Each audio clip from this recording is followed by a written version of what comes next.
divide 523 by 5 in a long division method. 5 times 1 is 5. On subtracting, we get 0. So now we put down these 2 and 5 times 0 mean 0. On subtracting, we get 2. So again we put down these 3 and it is 23. 5 times 4 is 20. On subtracting, we get 3.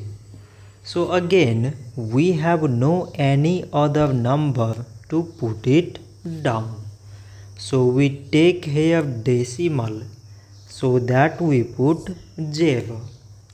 So it is 30 and 5 times 6 is 30.